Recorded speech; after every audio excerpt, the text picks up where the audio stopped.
Hello again, Jim Clune on the same topic, botnets. I'm staring into this little HAL webcam here with its little green glowing eyeball, and it's just amusing to me that I'm talking about botnets to that thing. But I'm actually talking to you, and what I left off with was the inevitability of your corporate computers getting on botnets. What can you do about it? This is the first thing I want to talk about in that regard. Logging. Just like termites can be detected by the mud tunnels that they build, fleas, right? By the like flea dust, they call it, as a euphemism that they leave on an animal. A bubble chamber, right, for subatomic particles. You can see where the subatomic particle has been, even if you can't see it. This is pretty much the same idea for botnets. You're not going to be able to tell by looking at a botted computer that it's botted. But what you can see is its communication to the outside world.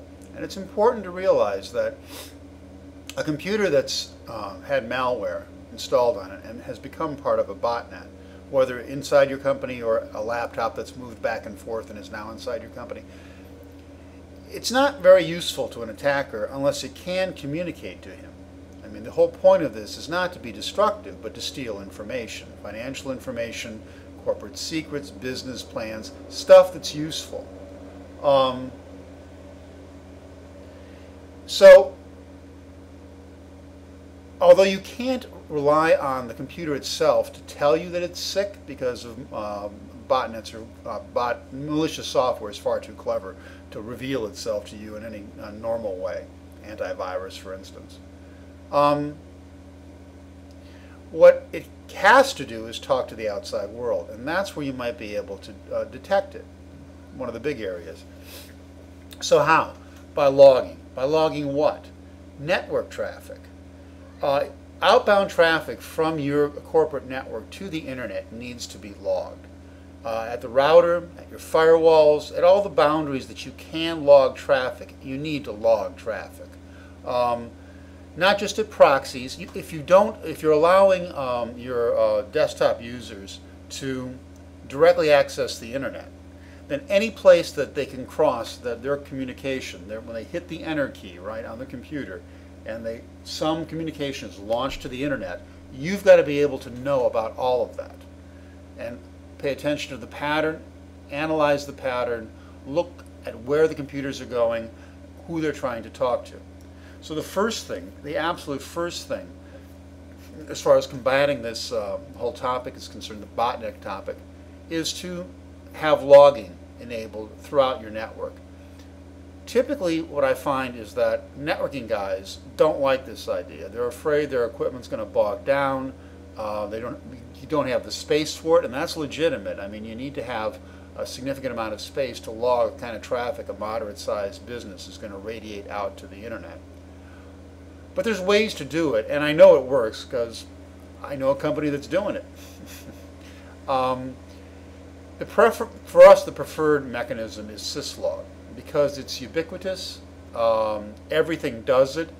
It's to the bone. I mean, it's the actual event being logged without any distillation on the part of some security management software that's going to try to make your log traffic manageable for you, and by doing that it's going to mangle it.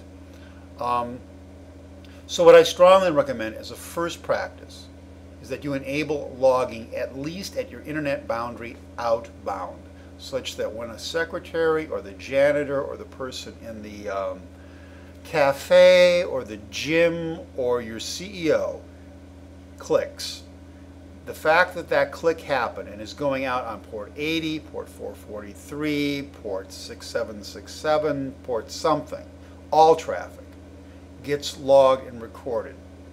It's from those patterns that you have a chance of detecting the presence of malicious software inside your company.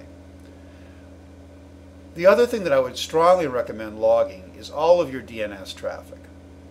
Whatever your clients, whatever your people on the inside are doing as far as making queries about external sites, you should be logging that.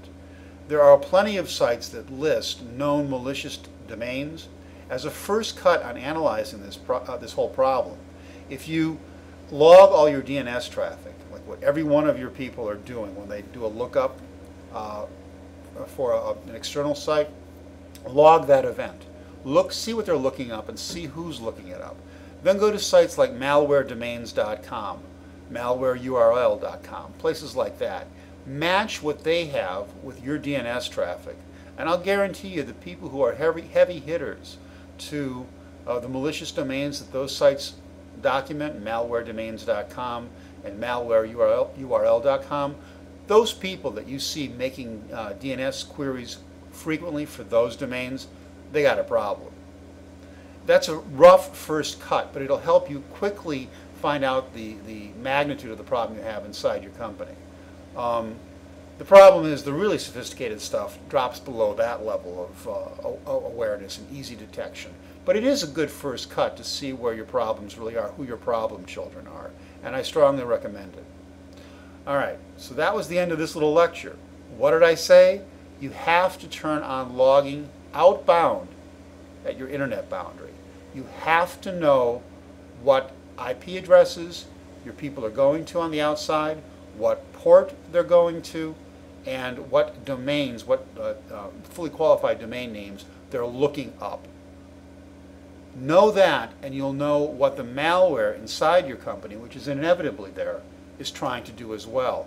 It will try to look like human behavior, but it's not. It's something else. And it will reveal itself in the patterns of log traffic outbound, both in the network log traffic, NetFlow possibly, or DNS traffic. Analyze those patterns, use those sites that I mentioned, malwaredomain.com, malwareurl.com, and you'll do a quick first cut on where your problem children really are. All right, so logging. If you're not logging now, you got to start logging. You got to figure out how to do it. You got to build the syslog repositories that'll hold the data, and you got to start analyzing it. Sound like too much work?